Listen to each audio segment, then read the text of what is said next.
오늘 이 아침 하나님께서 주시는 말씀 마태복음 4장 12절에서 25절 말씀 한 절씩 교독하겠습니다. 예수께서 요한의 잡힘을 들으시고 갈릴리로 물러가셨다가 나사렛을 떠나 스불론과 납달리 지경 해변에 있는 가버나움에 가서 사시니 이는 선지자 이사야로 하신 말씀을 이루려 하심이라. 일러스되 스불론 땅과 납달리 땅과 요단강 저편 해변 길과 이방의 갈릴리여, 흑암에 앉은 백성이 큰 빛을 보았고 사망의 땅과 그늘에 앉은 자들에게 빛이 비추었도다 하였느니라. 이때부터 예수께서 비로소 전파하여 가라사대 회개하라 천국이 가까웠느니라 하시더라. 갈릴리 해변에 다니시다가 두 형제 곧 베드로라 하는 시몬과 그 형제 안드레가 바다에 그물 던지는 것을 보시니 저희는 어부라. 말씀하시되 나를 따라오너라. 내가 너희로 사람을 낚는 어부가 되게 하리라 하시니 저희가 곧 그물을 버려두고 예수를 좇으니라. 거기서 더 가시다가 다른 두 형제 곧 세베대의 아들 야고보와 그 형제 요한이 그 부친 세베대와 한 가지로 배에서 그물 깁는 것을 보시고 부르시니 저희가 곧 배와 부친을 버려두고 예수를 좇으니라. 예수께서 온 갈릴리에 두루 다니사 저희 회당에서 가르치시며 천국 복음을 전파하시며 백성 중에 모든 병과 모든 악한 것을 고치시니 그의 소문이 온 수리아에 퍼진지라. 사람들이 모든 앓는 자 곧 각색 병과 고통에 걸린 자, 귀신 들린 자, 간질하는 자, 중풍병자들을 데려오니 저희를 고치시더라. 갈릴리와 데가볼리와 예루살렘과 유대와 요단강 건너편에서 허다한 무리가 좇으니라. 아멘. 오늘 내용을 간단하게 살펴보면 이렇습니다. 요한이 잡힌 후 예수께서는 갈릴리 나사렛에서 또한 가버나움으로 옮기십니다. 그 후에 천국을 전파하시면서 공식적으로 본격적인 그 사역을 시작하시죠. 예수님의 사역의 주 무대는 갈릴리 지역입니다. 그리고 그곳에서 오늘 4명의 어부 베드로와 안드레, 야고보와 요한을 제자로 부르십니다. 예수님께서는 갈릴리 유대 회당을 두루두루 다니시면서 가르치시는 일과 또한 천국 복음을 전파하는 일과 병든 자들을 고쳐주시는 일에 힘쓰셨습니다. 그리고 이러한 일로 인해서 예수님에 대한 소문은 온 수리아에까지 퍼지게 되었고 수많은 무리가 예수님과 그의 제자들을 따르게 되었던 것입니다. 여기 계신 우리 집사님, 권사님 분들께서는 이런 말을 써보셨는지 잘 모르겠지만 아마 들어보시진 않았나 싶습니다. 선빵 혹시 들어보셨습니까? 선빵이라는 말은 은어입니다. 은어인데 싸움을 할 때에 내가 먼저 상대방을 공격하는 걸 선빵이라고 합니다. 그래서 이야기할 때 이럽니다. 너 그 친구랑 싸워서 이기려면 네가 선빵을 날려야 돼. 선빵. 먼저 때려야 된다는 거죠. 근데 이런 것들은 부단 일상적인 학생들만의 싸움이 아니라 전쟁에서도 있습니다. 그래서 전쟁에서도 선빵을 날리는 것이 중요합니다. 그래서 전쟁에서 승리하는 경우들이 상당 부분 많이 있습니다. 그런데 꼭 이 선빵만이 최선책은 아닙니다. 때에 따라선 후퇴하는 병법도 사용해야 됩니다. 또 때에 따라서는 지금 있는 그 자리를 빼앗기지 않기 위해서 지키는 병법을 쓰는 것이 더 유익할 때가 있는 것이죠. 무슨 말입니까? 한 가지 방법만이 능사가 아니다라는 겁니다. 때에 따라서는 공격만이 능사가 아니라 누가 보기에는 후퇴하는 것 같지만 그 후퇴하는 것이 더 좋은 병법이 될 수 있는 것입니다. 그래서 성경에서도 보면 때에 따라서 해야 할 것이 있음을 말씀합니다. 전도서 3장 1절 이하에 보면은 천하에 범사가 기한이 있고 모든 목적이 이룰 때가 있나니 날 때가 있고 죽을 때가 있으며 심을 때가 있고 심은 것을 뽑을 때가 있으며 죽일 때가 있고 치료시킬 때가 있으며 헐 때가 있고 세울 때가 있으며 다 때가 있다는 것입니다. 예수님께서는 지금 요한이 잡혔다는 소식을 들으시고는 어떻게 하십니까? 갈릴리로 물러가셨습니다. 12절입니다. 예수께서 요한의 잡힘을 들으시고 갈릴리로 물러가셨다가 했습니다. 세례 요한이 어떤 자입니까? 예수님의 길을 앞서 열어놓기 위해 보냄을 받은 사람입니다. 하나님의 특별한 소명을 받은 사람입니다. 그리고 예수님께서 또 친히 이렇게 말씀하시지 않습니까? 여자가 낳은 자 중에 요한보다 큰 사람이 없다라고 칭찬할 만한 자였습니다. 그렇다면 지금 세례 요한이 잡혔다고 하는 소식을 들었다면 어떻게 하시는 것이 바람직한 모습일까요? 찾아가야 되는 게 아닐까? 아니면 무고 없이 잡힌 것에 대해서 항의할 수도 있지 않았을까요? 오늘 본문에서 예수님께서는 세례를 받았던 곳을 떠나시고 지금 갈릴리로 물러가셨다 표현하고 있습니다. 꽤 많은 성도님들이 그리고 세상에 속해 있는 세상 사람들이 이렇게 이야기합니다. 왜 교회는 잘못된 방향으로 가고 있는 이러한 세상 정부의 방침에 적극적으로 행동하지 못하고 가만히 보고만 있는가? 왜 기도가 능사라고 기도만 하고 앉아 있는가? 라고 말하기도 합니다. 어떻습니까? 하나님께서는 각 사람에게 따라서 주신 달란트가 다릅니다. 그리고 그 시대에 따라서 그리고 그 상황에 따라서 해야 할 일들이 다르다는 것이죠. 오늘 본문에서는 분명하게 말씀하고 계십니다.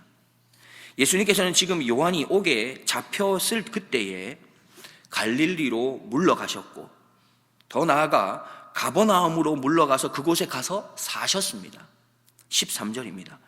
나사렛을 떠나 스불론과 납달리 지경 해변에 있는 가버나움에 가서 사시니, 이렇게 예수님께서 요한이 잡힌 것을 내몰라라 하는 것처럼 보여집니다.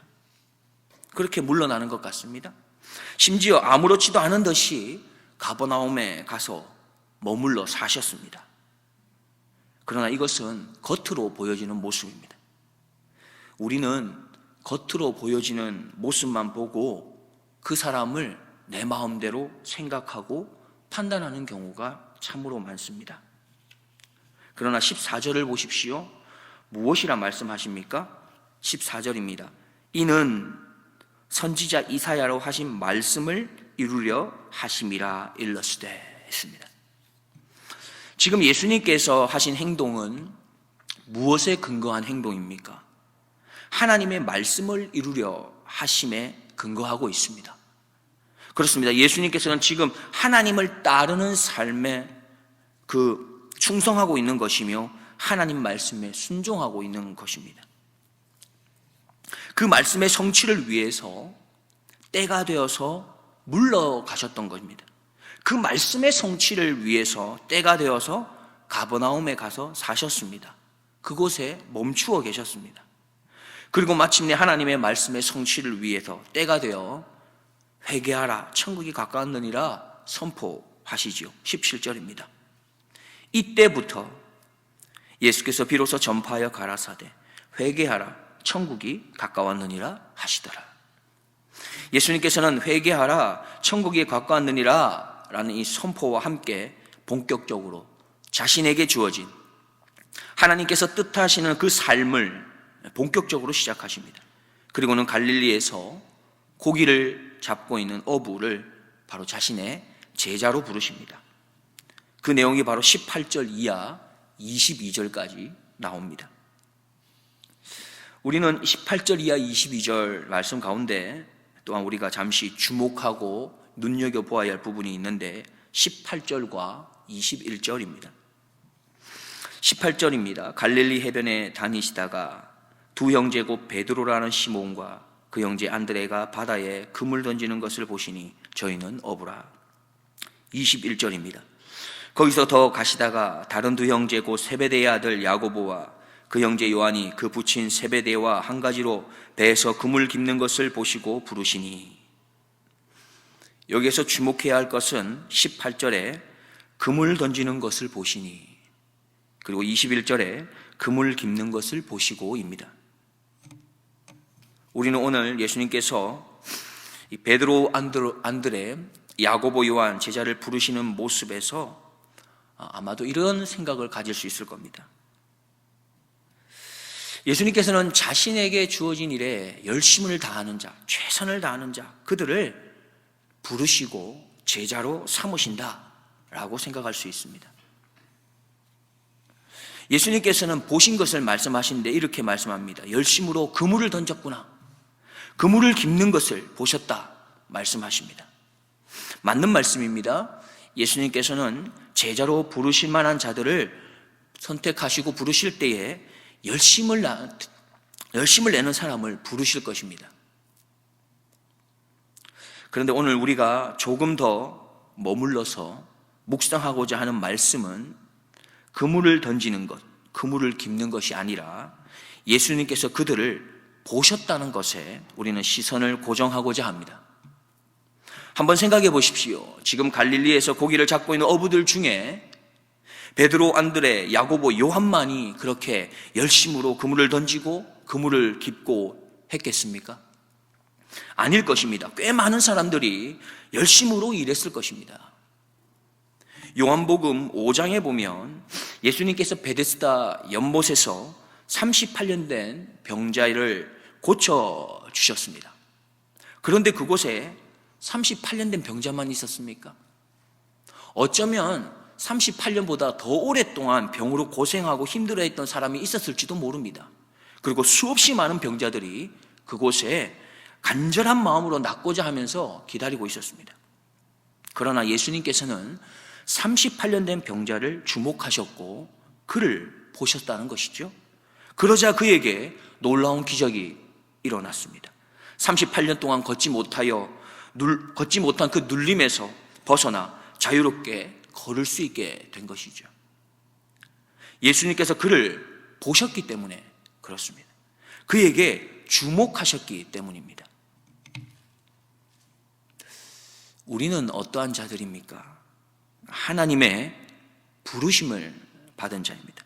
하나님께서 부르셔서 제자로 삼은 자들입니다. 하나님께서 바로 나를 그렇게 유심히 바라보셨던 거죠. 그리고 우리를 부르셨습니다. 구원의 자리로, 하나님의 자녀의 자리로, 하나님과 함께 일할 수 있는 그 영광스러운 제자의 자리로 우리를 부르셨습니다. 이것이 무엇입니까? 바로 은혜입니다. 가끔 우리는 착각을 하며 사는 것 같습니다. 내가 헌금을 많이 했으니까, 내가 교회 봉사도 많이 하고, 내 나름대로 내 옆에 있는 이웃들을 많이 용서도 하고, 또 내가 참고 인내했으니까, 그렇게 내가 열심을 내었으니까 내가 하나님의 부르심도 받고 내가 이렇게 성도도 되고, 아니 내가 더 열심을 냈기 때문에 집사도 권사도 장로도 목사도 되었다고 우리는 착각하기도 합니다. 그것이 아닙니다. 예수님께서 제자의 자격이 되어서 오늘 본문에서 4명의 제자를 부르신 게 아니라는 거죠. 그저 예수님의 눈이 그들을 주목하여 보셨기 때문입니다. 은혜가 그들에게 임했던 것입니다. 그러면 누군가는 이렇게 말할지도 모릅니다. 예수님께서 참 불공평하시다. 누구는 주목하고 또 누구는, 또 그런 다른 사람들은 그렇게 외면하고 라고 말이죠. 사실 곰곰이 한번 생각해 보시면 우리는 근본 자체가 죄인입니다. 죄로부터 와서 죄로 향할 수밖에 없는 존재 자체가, 우리는 예수님 없이는 모든 것이 다 죄일 뿐이며 사망으로 나아갈 수밖에 없는 그런 당연한 존재들이라는 것입니다. 이러한 우리들에게 하나님께서 은혜를 베푸셨다면 그것이 은혜가 아니고 무엇이겠습니까? 로마서 3장 23, 24절에 모든 사람이 죄를 범하였음에 하나님의 영광에 이르지 못하더니 그리스도 예수 안에 있는 구속으로 말미암아 하나님의 은혜로 값없이 의롭다 하심을 얻은 자 되었느니라 했습니다. 그래서 우리는 마땅히 생각할 그 이상의 생각을 품지 안아야 함이 맞습니다. 로마서 12장 2절과 3절, 14절과 21절입니다. 너희는 이 세대를 본받지 말고 오직 마음을 새롭게 함으로 변화를 받아 하나님의 선하시고 기뻐하시고 온전하신 뜻이 무엇인지 분별하도록 하라. 내게 주신 은혜로 말미암아 너희 중 각 사람에게 말하노니 마땅히 생각할 그 이상의 생각을 품지 말고 오직 하나님께서 각 사람에게 나누어 주신 믿음의 분량대로 지혜롭게 생각하라. 그리고 14절과 21절입니다. 너희를 핍박하는 자를 축복하라. 축복하고 저주하지 말라. 악에게 지지 말고 선으로 악을 이기라 말씀하십니다. 하나님의 선하시고 기뻐하시고 온전하신 뜻이 무엇인지 분별하라 말씀하신 후에 마땅히 생각할 그 이상의 생각을 품지 말라고 하십니다. 그러면서 12장 마지막 부분에서 너희를 핍박하는 자를 축복하고 저주하지 말라, 또 선으로 악을 이기라 하십니다. 여러분, 이것이 이해가 되십니까? 핍박하는 자를 축복하는 것, 선으로 악을 이기는 것, 원수를 사랑할 수 있는 것, 사실 이러한 부분은 우리의 생각과 이성을 벗어난 행동들입니다. 그런데 이것이 또한 하나님의 선하시고 기뻐하시고 온전하신 뜻이라는 것입니다. 그래서 우리는 우리가 이해할 수 없는 부분을 굳이 이해하려고 하지 말아야 합니다. 마땅히 생각할 그 이상의 생각을 품지 말고 그저 말씀에 따라 순종할 뿐입니다. 그저 원수까지 사랑하라고 하면 내 의지로 이것은 된다, 안 된다, 이것은 말도 안 되는 것이다 라고 할 것이 아니라 그저 내가 할 수 있고 내가 할 수 없고의 문제가 아닌 내가 순종하고 하지 아니하고의 문제로 그저 말씀을 따라 행할 뿐인 것입니다. 말씀을 맺겠습니다. 예수님께서는 자신의 길을 예비하기 위해 미리 잘 닦아놓기 위해 목숨을 걸고 힘쓰고 애쓰는 세례 요한이 옥에 갇혔는데도 예수님께서는 그저 갈릴리로 피하셨고 가버나움에 가서 정착하셨습니다. 왜냐하면 하나님의 말씀을 이루는 길이었기 때문입니다. 그리고 하나님의 말씀을 이루기 위해 때가 되심에 회개하라 천국에 가까웠느니라 하고 외치셨습니다. 또한 때가 되었기 때문에 갈릴리에서 4명의 제자를 불러 세우십니다. 나는 어떠한 기준에 따라서 행동하고 있습니까? 체면에 따라서, 윤리적인 기준에 따라서, 다른 사람들의 시선에 따라서, 아니면 하나님의 말씀의 성취를 따라서 행동하고 계십니까? 혹 다른 사람의 눈총을 받을 일이라 할지라도 그것이 말씀의 성취를 위한 것이라면 우리는 그 길을 걸어가야 하겠습니다. 예수님께서는 우리가 죄인 되었을 때 우리를 유심히 바라보셨습니다. 예수님의 그 일방적인 바라보심 때문에 우리는 한이 없는 은혜, 구원의 은혜를 선물로 받게 된 것입니다. 이 사실을 잊지 맙시다. 우리가 받은 은혜가 얼마나 귀한 은혜인지, 얼마나 값진 은혜인지를 잊지 말고 그 은혜에 감사함으로 원수까지라도 사랑하는, 그래서 선으로 악을 이기는 바로 이 믿음의 역사를 만들어가는 저와 우리 모두가 되기를 주님의 이름으로 축복드립니다. 기도하겠습니다. 하나님 아버지, 감사합니다. 예수님께서 하나님의 말씀의 성취를 향해 하나님을 따르고 영혼의 구원을 향해 제자들을 유심히 보신 것 같이 오늘 나도 하나님의 말씀의 성취를 위해 어떤 말씀이든 순종하게 하옵소서. 그리고 한 영혼을 향한 따뜻한 마음으로 유심히 바라볼 수 있는, 그렇게 내가 기도하고 내가 관심을 가지고 내가 가까이 해야 할 그 한 사람, 그 한 영혼이 내 마음에 품어지게 하옵소서. 오늘도 말씀, 그리고 한 영혼에 대한 그 사모함으로 예수님께서 나를 따르라 하시는 말씀에 즉시 순종하는 참된 제자의 삶을 살아내게 하옵소서. 나의 영원한 친구이시며 나의 영원한 주인이 되시는 우리 구주 예수 그리스도의 이름으로 기도드리옵나이다. 아멘.